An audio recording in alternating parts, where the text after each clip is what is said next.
We do, yeah. We're been a couple generations since the Chastains were in Georgia, Okwatney, Thomasville, south of here. But yeah, from South Florida, I got aunt and uncle that just pulled in. Brother, mom, and dad are here. So. Cool.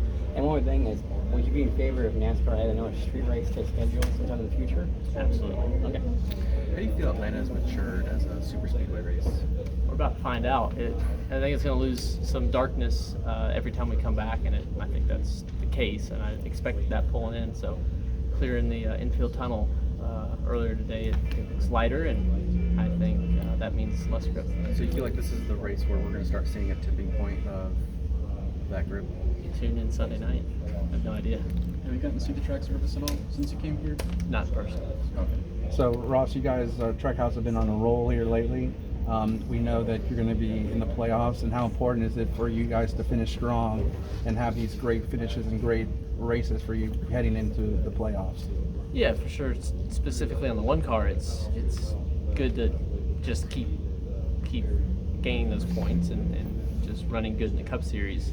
From a bigger picture, which I have actually tried to look at after Nashville, but that was the first time I've really looked at it, was the 99 car and getting them in.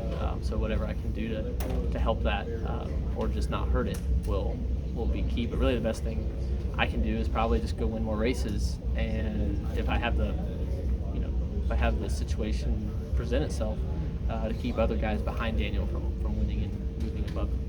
Can you really, obviously Daytona and Talladega, we've seen where teams and manufacturers can kind of work a little bit more together. It seems like here it's a little bit more challenging just because it's tighter or a narrow surface. So is there much you can do once you're on the track to help Daniel if he needs it or something like that? It seems like this would be a little more challenging. There's always something I can do, Dustin, but the situation is definitely different here than Daytona, Talladega. So as this place evolves, the situations that come up to help a teammate will evolve as well, but I will be looking to help whenever I can. You just said how this place is different. You finished second here in both races last year. What is it about this place's uniqueness that fits your driving style? Fast cars, driving rocket ships that the one team in Trackhouse brings. We haven't qualified the best when we do qualify, but not worried about it. We'll move forward and try to put ourselves in positions where. And with the new speed zone in turn 3 and 4 entering pit road, how much of a monkey wrench will that throw into things? I'm ready to experience it. We were one of the best coming to pit road under green during the race last year. I was, so now it's totally different. So all the reference points I had from, or the spring, I guess, are gone, and we'll learn it here in about an hour whenever we practice it. Can you go 90 miles per hour or 95 miles per hour on the apron? Yeah. Yeah? Yeah. I mean, it's If kind not, of flat, isn't it? If not, the suspense will be over in about an hour when we try it. Hour and a half. Well, what about looking at your lights at 90 miles an hour? Yeah, I'm gonna try to aim close. They gave me a target, but I'll just aim to be close and see from there. A week later, has it sunk in that not just Shane winning at Chicago, but Project 91 won a race with the road course ringer? A lot of drivers didn't really believe ringers were back or anything like that. Has that sunk in that you guys have kind of proven the odds with your team? That's so cool for Project 91 and the group of men and women on it. A lot of gray hairs on that crew when they jumped off the wall and went to victory lane, and guys that I've worked with 77 years ago when I was with Spire and CGR, so that's really neat to see them, and that's not supposed to happen. A part-time team, like the shop guys coming in and doing that race, you're not supposed to win. So for Shane to drive masterfully like he did was inspirational for me and opened my eyes to more that I can learn on road courses. And not only that, but I think of the team too that was behind Project 91, like Grub up on the box, and some of the pit crew members have been in the sport for decades and haven't won a race, and Shane bringing them that victory, and Grub, what I think it's the 6th or 7th driver he's won a race with. So what's it like working with those kind of people, even though they're not on your one car specifically, but just seeing those guys in the garage or being part of the organization? A few of them are really the weight-bearing pillars for the 1 in 99 throughout the year for shop flow and getting cars ready for when our road crews 1 and 99 come back on Sunday night. They show up Monday morning. They've got a car ready to final assemble. It's already assembled, and just final prep for the race that weekend and set it up and pick the final few tweaks and a little bit here and there of building the car.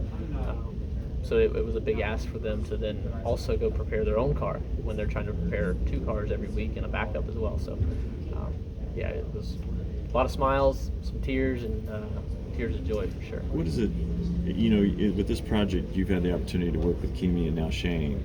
I'm sure there's opportunities or things that you're able to take from those experiences, whether it's racing stuff or maybe just stuff off the track. What have those experiences been like for you, and what have you kind of been able to get out of those experiences with working or racing with different drivers from different disciplines that you have? Well, first of all, Shane and I picked the same breakfast spot in Chicago, so definitely his secret to winning was not eating breakfast, because I ate at the same restaurant around the corner from the hotel. But it was funny, they were just more amazed at the portion size that we have in America. They're like, you don't get this much food in general, and you don't have this many options. We had pages and pages at the local restaurant diner we went to, so it's definitely not his breakfast choice that won in the race, but just getting to see them and see their acclimation to America in the time that they're here.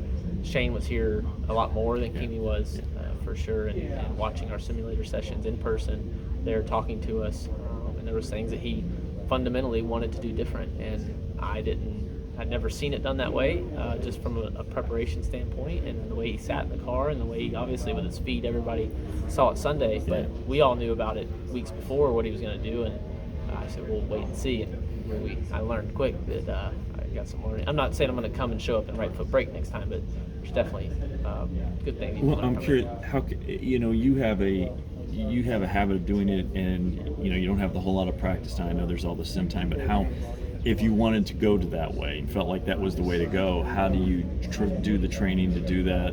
And is that just simply iRacing? Is that simulator? Or, I mean, I'm sure some of that maybe carries over, but at some point you got to do it out on the track, and when you don't have a whole lot of time. I'm just curious how you do that, if it's something that intrigues you or as an option. I can't tell you all my secrets. Come on. If I'm going to do it, I'm going to ask the foot camera not be in, because you're not going to want to see what I'm attempting to do in there. I have, at times, I feel like I have 2 left feet, so he looked like he was knew what he was doing, and yeah, I would use all my tools to learn. Shane invited you to come do a supercar race with him. I'm assuming you would. Yes. Australia is my bucket list, like, go there for 2 or 3 weeks and just be a tourist and see the country and the continent. But yeah, I'd like to go. So would you go all the way up to doing a Bathurst 1000 race? I would go just to go. Like, I don't care if I rid the race or not. It's a place I just want to go. Now, Justin said that Shane might be the permanent driver for the 91 going further. He said that his plans next year were to race in Australia, but possibly the following year, maybe thinking about coming to NASCAR. What do you think about him doing a full season in the Cup Series? That's up to Justin. I just drive his one car.